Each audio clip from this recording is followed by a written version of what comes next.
எப்ப பார்த்தாலும் சாப்பாடு சாப்பாடு. இனிமேல் சாப்பாடை பத்தி பேசினா வாய் இருக்காது. வாயில கடிச்சு விட நான் தான்.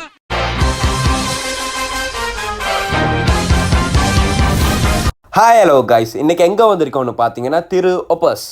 இது சரியாக மெரின் டிரைவ் தெய்வல ஐ பீச்லேருந்து 100 மீட்டர் தள்ளி போனால் இருக்குது. இங்கே விதவிதமான அப்பம் இருக்குது. சிங்களத்தால் சொல்லுவாங்க ஆப்பன்னு. இதில் நாம் எடுத்தது கொத்தாப்ப, சீஸ் ஆப்ப, டெவில் மஷ்ரூம் ஆப்ப, டெவில் சிக்கன் ஆப்ப.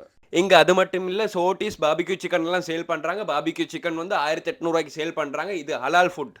அடுத்தது இன்னொன்று சொல்லணும்னு இருந்தேன். நிறைய பேர் வீடியோ பார்க்குறீங்க, ஆனால் சப்ஸ்கிரைப் பண்ணி நம்மளுக்கு சப்போர்ட் ஒன்று தராமல் தான் பார்த்துக்கிட்டு இருக்கீங்க. ஏழுமான அளவு எங்களுக்கு சப்போர்ட் ஒன்று தாங்க, சப்ஸ்கிரைப் பண்ணி. அப்போ தான் அடுத்தடுத்த வீடியோ இன்னும் பெஸ்ட்டாக பண்ணணும்னு சொல்லி நம்மளுக்கு மோட்டிவேட் ஆகும். நாங்கள் எடுத்த வீடியோவில் சூரிய வெளிச்சம் பட்டு ஒழுங்காக தெரியல. ஸோ ஆப்பே நாங்கள் ஜூம் பண்ணி காட்டுறோம். ஃபெஸ்ட்டாக கொத்து ஆப்பை எடுத்து டேஸ்ட் பண்ணி பார்த்தேன். என் ஃபேஸை வச்சு உங்களுக்கு ரியாக்ஷன் கண்டுபிடிக்க இயல்மா இருக்குன்னு நினைக்கிறேன். இதுக்கு 100க்கு 20 தான் கொடுக்கலாம். அடுத்து டெவல் மஷ்ரூம் ஆப்பை ட்ரை பண்ணி பார்த்தேன். அது கொஞ்சம் பரவாயில்ல மாதிரி தான் இருந்துச்சு. 100க்கு 50% கொடுக்கலாம். அடுத்து டெவல் சிக்கன் ஆப்பை ட்ரை பண்ணி பார்த்தேன். அதுக்கு 100க்கு 50 தான் கொடுக்கலாம். பெருசாக சொல்கிற அளவுக்கு இல்லை. லாஸ்ட்டாக தான் நான் சீஸ் ஆப்பை ட்ரை பண்ணி பார்த்தேன். அதுக்கு 100க்கு 80 கொடுக்கலாம். இப்போ நான் சாப்பிட்ட ஆப்பையோட எல்லாத்தையோட நல்லா தான் இருந்துச்சு. என் பர்சனல் ஒப்பீனியனை சொல்கிறேன். பெரிய பெரிய யூடியூபர்ஸ் இந்த கடைக்கு ரொம்ப ஹைப் கொடுக்குறாங்க. ஹைப் கொடுக்குறனால தான் நானும் போயிட்டு பார்த்தேன். ஆனால் அவ்வளோ ஹைப் கொடுக்குற அளவுக்கு பெருசாக ஒன்றும் இல்லைங்க.